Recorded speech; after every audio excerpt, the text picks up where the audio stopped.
Good evening, and thank you for attending. My name is Deborah Exner, and I'll be the moderator for this evening's candidate forum.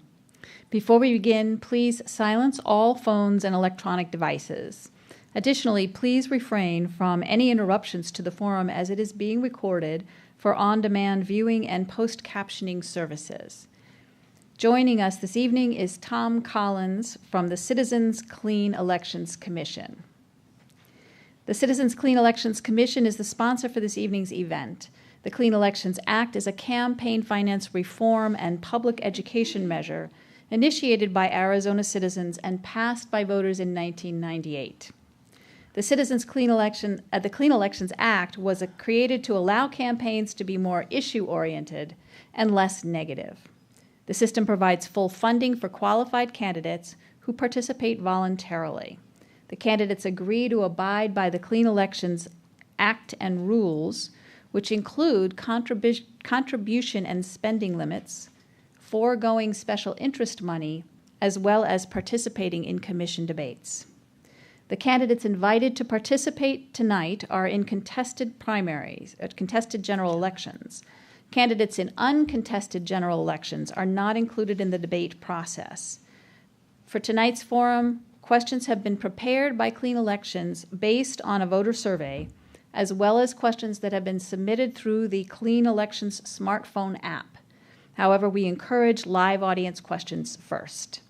If you have questions, please print them clearly on the note cards you received as you walked in and hold them up.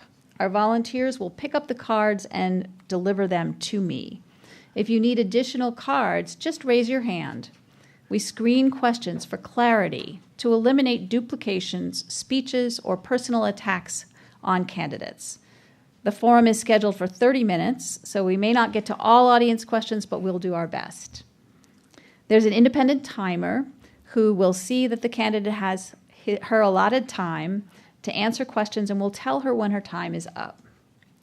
Tonight's forum includes 1-minute opening statement, a lightning round, and then audience questions with 2 minutes to answer, ending with a 1-minute closing statement. We ask that you remain polite to the candidate and give her a fair and uninterrupted hearing, no matter how strongly you may agree or disagree with anything being said. Tonight's participant from District 25 is Ms. Kathleen Rahn, a Democrat and Clean Elections candidate running for state representative. Ms. Rahn, will you give your opening remarks, please? Yes. Thank you to Clean Elections, the audience, and the viewers. Our family owns a small business, and we know the importance of small business in Arizona. I'm also the mother of 3, the grandmother of 4, and have a real vested interest in Arizona's future. For 22 years, I've been working in the public schools in Arizona, and I know the devastating effects of the budget cuts over the last several years. My theme of my campaign is quality schools, healthy communities, values we all share. I know that we're all proud of the Mesa Public Schools, and we're proud of the tradition of excellence. Also, we know that our neighborhood public schools also anchor our communities and make them stronger and healthier. We need to restore funding to our public schools, both public schools and universities, and we need to make sure that our economy grows. Thank you. To break the ice, we'll start with a quick lightning round. Please answer with one word or phrase. CNN, Fox News, or MSNBC? CNN and a little MSNBC. Okay. Netflix or Hulu? Netflix. Lumberjack, Sun Devil, or Wildcat? Or Wildcat. Okay, thank you. So now we'll begin with our audience questions with 2 minutes to respond. Ms. Rahn, how can we ensure that Arizona moves off the bottom tier of states in K through 12 public school funding? That's a very good question, and the reason that I am running. I think that we need to put everything on the table. I think we need to examine all the tax cuts and tax credits that we've given over the last 20 years and make sure that we keep those that help our economy, but we also perhaps need to eliminate some that are drawing away resources from our general fund so we can restore more funding to our public schools.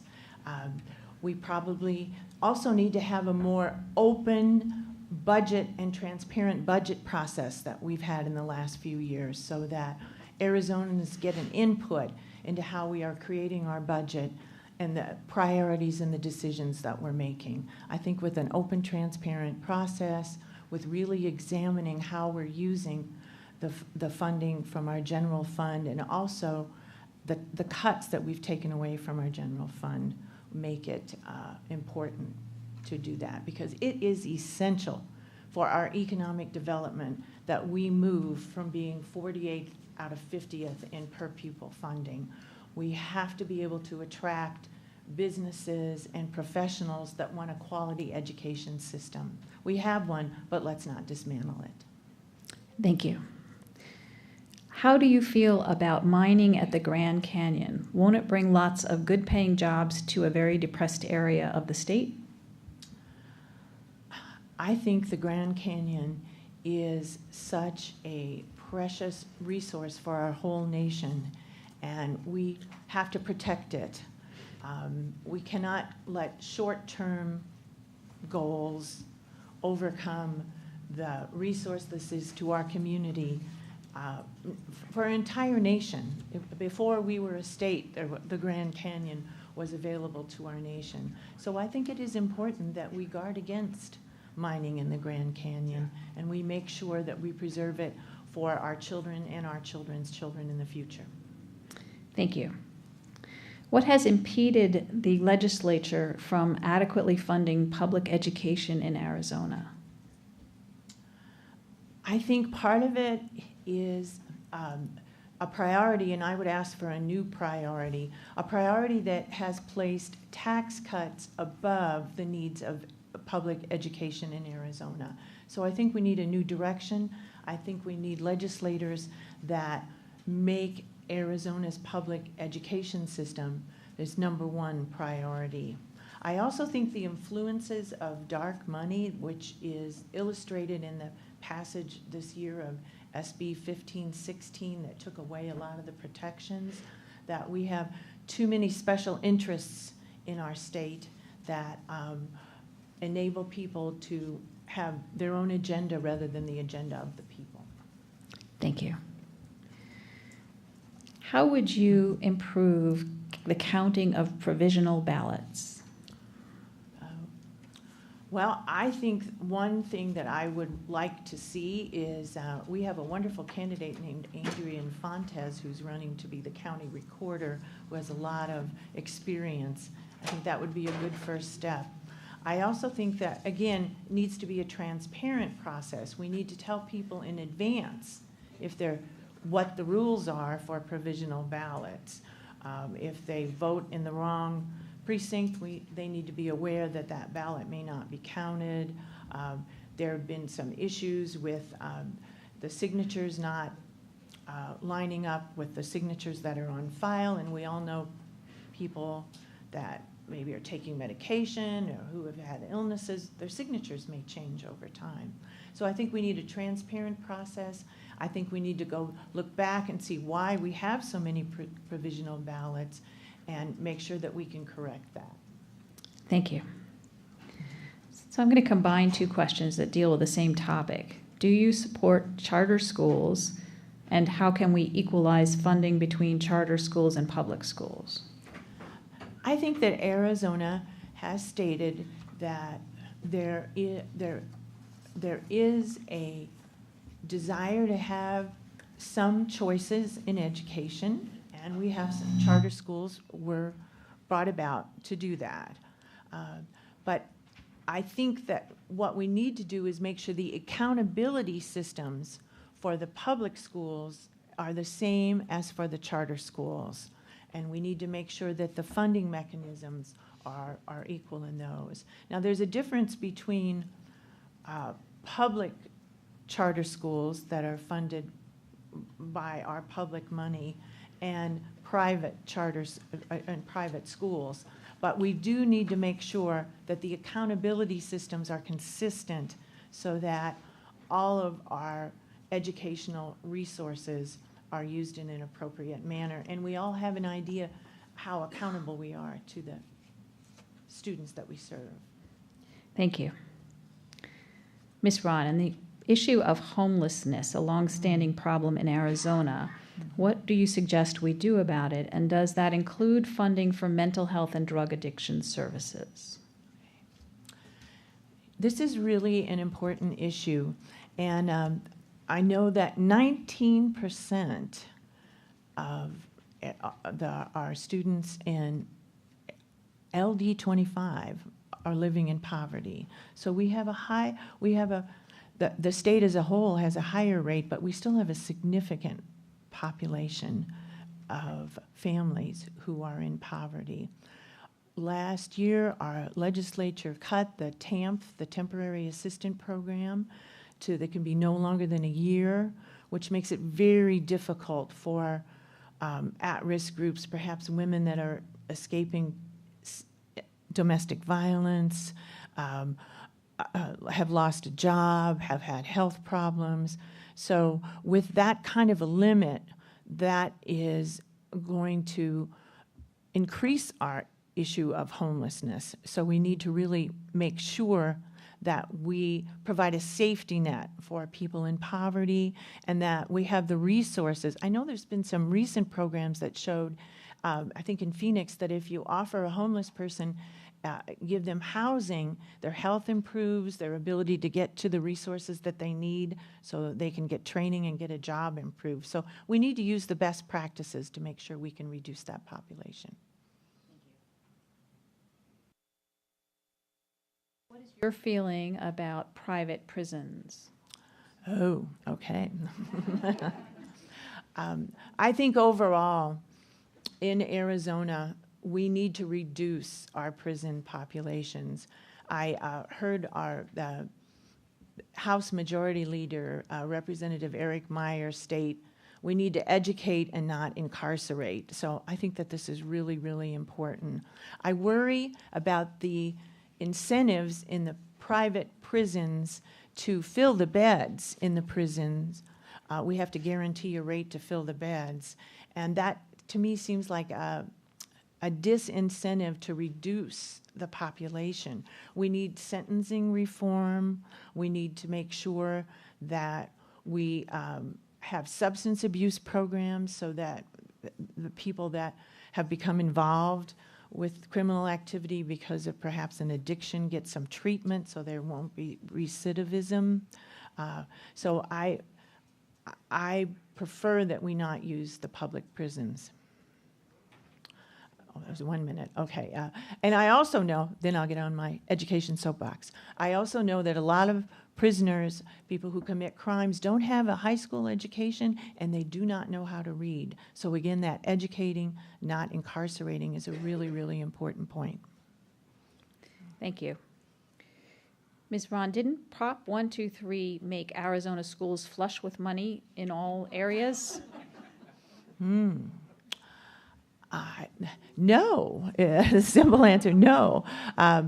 When Prop 123 was designed, our leaders in power told us that there would be parts 4, 5, 6. We haven't heard what that's going to be yet. That's one reason why I would like to become a state legislator, is because I really want to advocate for sustainable funding for our public education system. That did not do enough. I remember reading that I think with that money, it only replaces about 18% of the funds that we lost during all these budget cuts during the economic downturn. So we have a long way to go. And the Prop 123 money only lasts 10 years. So we need a sustainable way to fund our public schools now and in the future, because that's how we're going to improve our economy, not by making tax cuts as we have been doing. Thank you.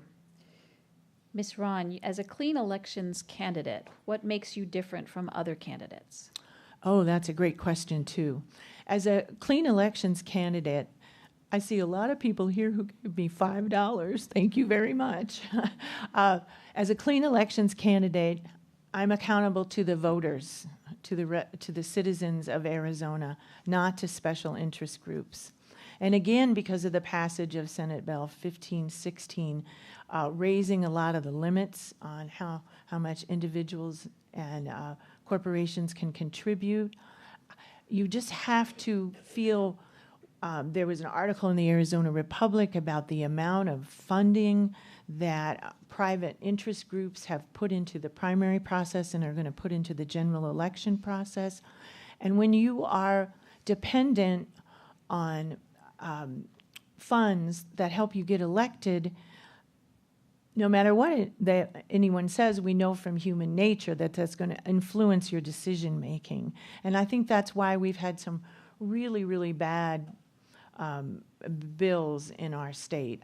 Things like trying to bring back the payday loans, some others to make special districts so that developers can develop places where the water supplies the resources. So I think clean elections funding sets candidates apart because they are more accountable to the voters.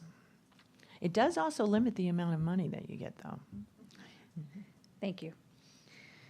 Ms. Khan, how might we better respond to the needs for rehabilitation of prisoners before they are released back into our communities? Well, again, we need to look at their skill level. Many of them did not graduate from high school. Many of them do not know how to read, do not have basic education. So while people are serving time in prison, we should be making sure that they have the resources so that when they finish their prison sentence, they are able to go out and seek jobs in the community. Also, just a few weeks ago, there was a editorial in the Arizona Republic that referred to the let's do away with the checkbox. The checkbox means if you've ever been convicted of a felony, from now and forever, you have to check that box on a job application, and most people turn away when they see that. So we have a group of people who are kind of put into a different category of they don't have the same rights as the rest of us because of that. So we need to really look at sentencing reform. We need to look at how we deal with that. And that falls more heavily on low income and many of our minority men and women who are sent to prison. So we need to make sure that we reform that and help prepare them to re-enter the community. Thank you. Do you support comprehensive sex education in public school? I do support comprehensive sex education in public school because I think education is a way to help both boys and girls, males and females, make decisions based on their value system, based on their belief system, based on their own sense of self. So I think it's important that our children know the consequences and the options available to them. And if we don't give comprehensive sex education, we're letting them go into situations where they don't have all the information they need to make those vital, vital decisions about their future. Thank you. An audience member writes, Arizona encourages donations to private schools and to charities by allowing such donations to be deducted from Arizona income taxes up to a certain limit. Mm-hmm. Do you have a better way to encourage such donations without reducing state income? That's a very good question because I've been looking into this as we look at how much money is in our general fund and how much money we need to sustainably fund our public schools and universities. I think that what we have to be able to do in these situations, like I know the tax credits they're feel good, they're very popular. But unfortunately, every year it's draining more and more funds away from our general fund. I would hope that people, I know my husband and I know most of you in this room, we feel it's part of our responsibility, being part of this community, to contribute to charitable organizations that help our fellow men and women in the community. We really need to watch the tuition tax credit, because those are growing at a rate much greater than our general fund and our population. We're going to have to really seriously sit down and put some limits on those. Also, we're finding, although much of that was, when it was passed, we were told it was going to be to help our low-income children be able to attend public school.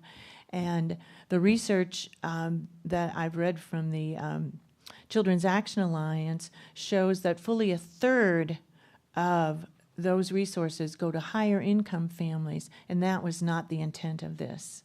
That's not helping our public school children. Thank you. Ms. Rahn, do you agree that government is about and for people, and rather than a business which is about profit? Why or why not? I do believe government is about and for people. I think that's kind of a strong Democratic Party value. I think that, like I said, we have a small business. We participate in the economy and in the business world. But there are different kinds of sets of rules for businesses than for basic services that you have to provide. I know there's an effort afoot to privatize our education system in Arizona, which I find to be very disconcerting and frightening. Because when we look at businesses, how many businesses every year fail? You know, that's part of business, that you take the risk of opening a business and start. Well, we don't want to do that with our children in our schools. We do want to set up a system where part of the schools fail and the children are left without resources.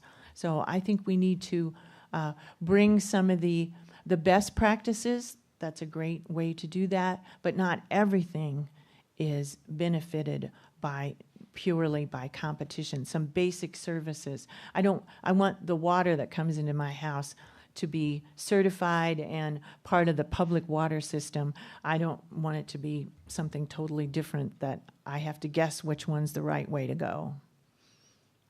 Thank you. How much is the difference in the K through 12 education budget total from 2008 to 2016? Oh, I don't know the exact figures, but I know that it has decreased dramatically by, I'm thinking about 60 to 70%. We've lost at least 50% of the funding that we had before. Much worse for our universities and our community colleges. They've lost 80% of the funding that was there. Thank you. Has the advanced education for prosecutors in the court system skewed the justice system unfairly? Why or why not?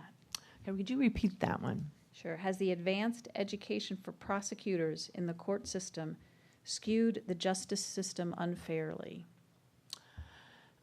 On that question, I'm not as familiar with what that means, so I just kind of hesitate to. I think we do have to have prosecutors that have the right training behind them in order to do the job. Do you support increasing the state minimum wage? I do support increasing the state minimum wage. Recently, there have been, we've seen in the news that we have actually begun to reduce the rate of poverty in the United States. And part of the reason for that is that in areas where the minimum wage has gone up, people are able to make a living wage from their jobs and raise themselves out of poverty. So I think it is important. And also the states that have raised the minimum wage have vibrant economies. We hear a lot of naysayers saying it's going to harm our economy. But I think because of the changes in the way we've moved to a more service economy, we don't have as many good manufacturing jobs. We have to have a way to make sure that people that work full-time are able to move themselves out of poverty. Thank you. In the event of a budget shortfall, what is your philosophy and approach? Okay. In the event of a budget shortfall, which we certainly saw in the past, I think one of the things we had at the time, and we need to continue to have, is a contingency, a rainy day fund, a contingency fund. We need to have that there. We also perhaps need for each of our divisions within our state government and our schools and everything to have a plan B, to look at what are the essential services and when we have to make some arrangements. We usually, that was really illustrated with the collapse of the economy in 2009, but I think that we were ill-advised to continue to keep doing tax cuts at the same time that our economy was really undergoing a major difference. So we need to balance that. We need to make sure that we maintain a sustainable level of funding for our general fund. Okay, thank you. Ms. Rahn, according to DES's most recent numbers, over 25,000 people in LD18 live in poverty. What is the role of government in helping lift these families out of poverty? I think the role of government is twofold. First, we need to have a safety net.